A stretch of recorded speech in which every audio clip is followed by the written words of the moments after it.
Welcome to the Elder Abyss Show.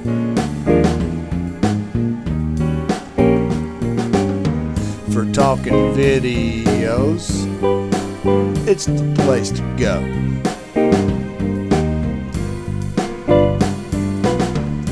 Game tips, rants, tactics, and more.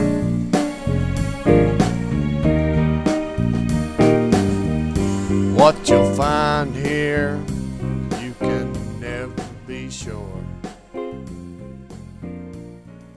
Hey guys, welcome to the show. In this episode, I got a little bit of gameplay for you on Gears of War 3.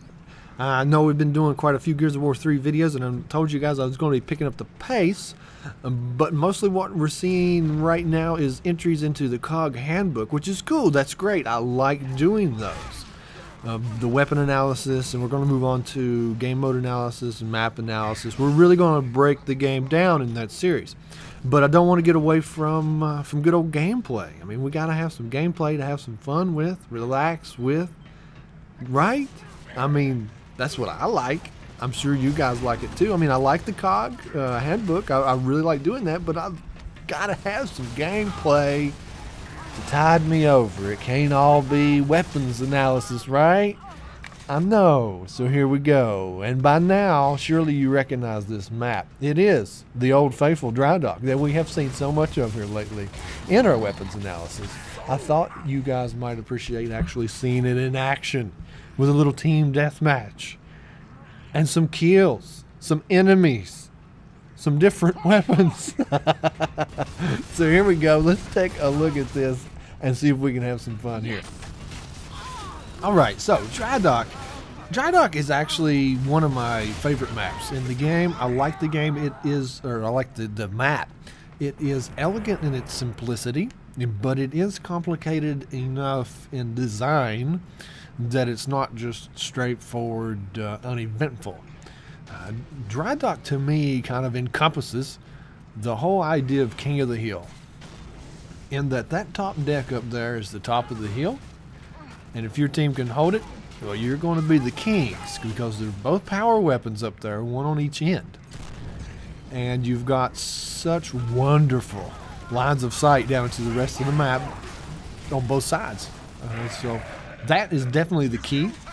Like I said, this map truly encompasses the whole notion and thought of King of the Hill. I don't know what else to say about it.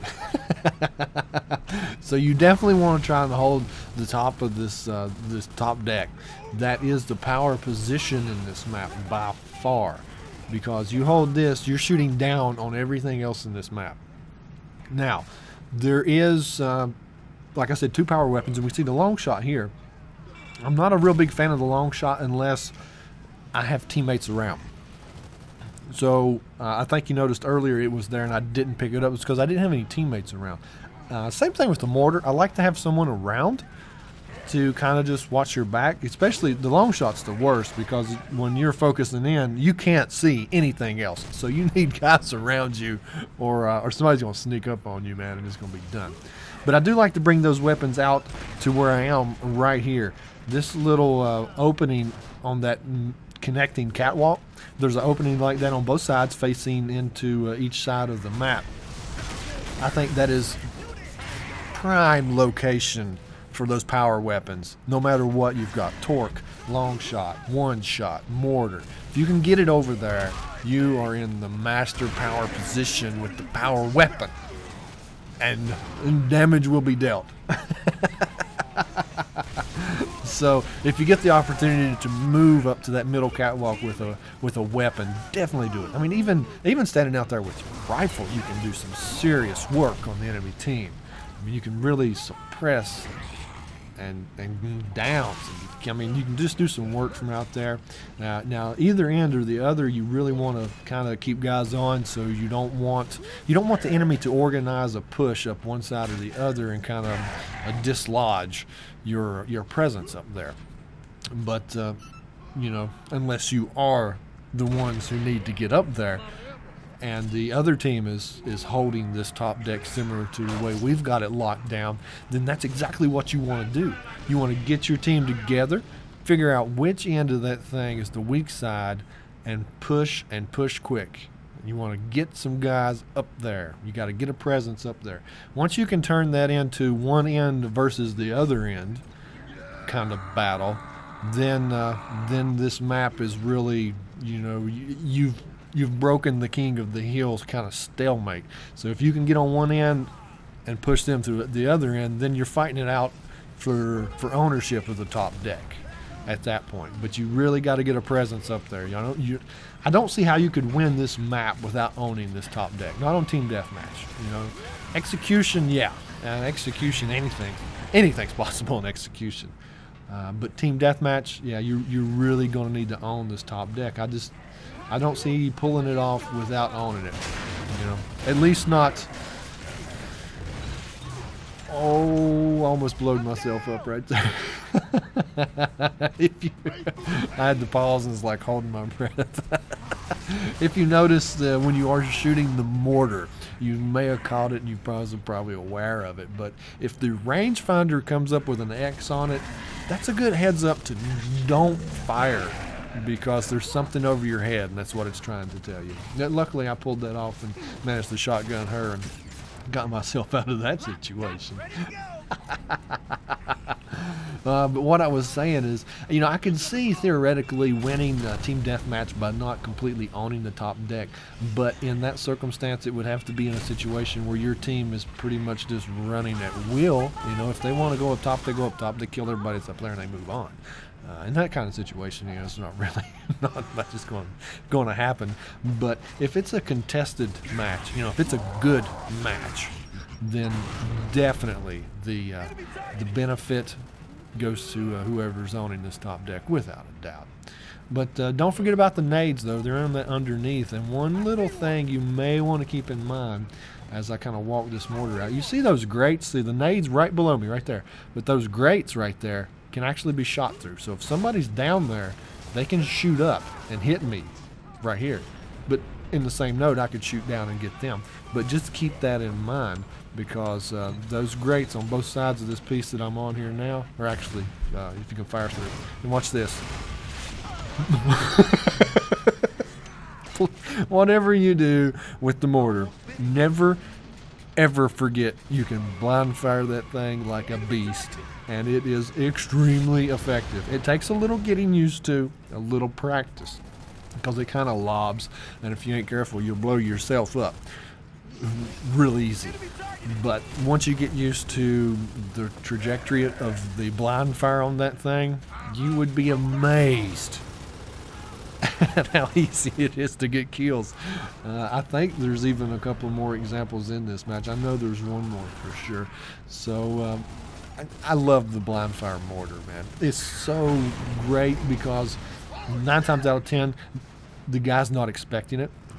Trenches is another great map for that, because you know, trenches, you're out there on the little crane, they're circling up behind you. You can almost see the grin on the player's face, right? Because he thinks he's got you. He's got his shotgun out, and you just blind fire that thing, and blam! It will ruin someone's day, and it is so funny. But yeah, the mortar's a riot. Just never. That's my 2 mortar tips for now. We will cover the mortar later in the COG handbook. But if you see the X, be careful firing it on the rangefinder, and don't forget about your blind fire. It is your friend. So as we can see, man, we have pretty much kept this this top deck on lockdown, and I mean, the ticket count represents it. Ticket count, respawn count, everyone look at it. Oh, here we go again. Watch this. Chuck. Blam. I love that.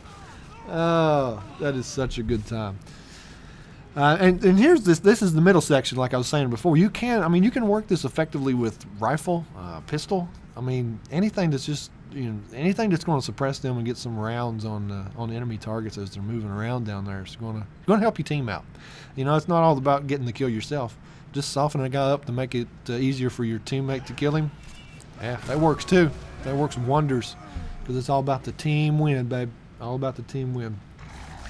And inevitably, when it gets down to this stage, you'll have some guys that just will not come out of spawns. So you'll end up going down there and digging them out, and maybe even hunting one or two down, because this map's not real small. It's pretty good size, and there's a lot of places to hide with all the containers and stuff. So if you get somebody that wants to just sit and hide, you will have to look for them once in a while.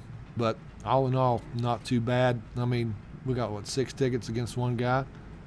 I think that's what it is. The screen's kind of small, but yeah, 6 tickets against one guy. He can hide all he wants, even if he does manage to get 1, possibly 2 at best. Yeah, he's at that point, he's found out he's going to be busted. So, but as you can see, I mean, there's just so much hiding that can go on. Excuse me, if the guys want to. But it takes us a minute to track this guy down. He is rather proficient at being the last man out. I guess he really wanted that pin, and he got it. Now he's I'm not sure what he's going to do with it. He's sitting in a corner somewhere polishing his last man out pin, I reckon. But yeah, right now we're tuned in on him. It's like somebody finally spotted him. Everybody's moving to surround. So anyway, I hope you guys enjoyed just some basic gameplay. I'm going to be trying to mix in some raw gameplay, and I've got a few more ideas for some little fun series based around gameplay.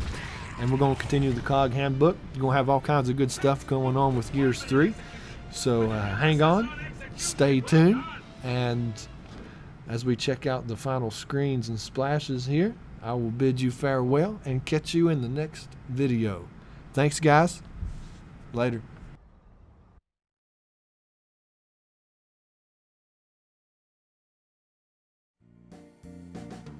'Cause in the end, you've already been told.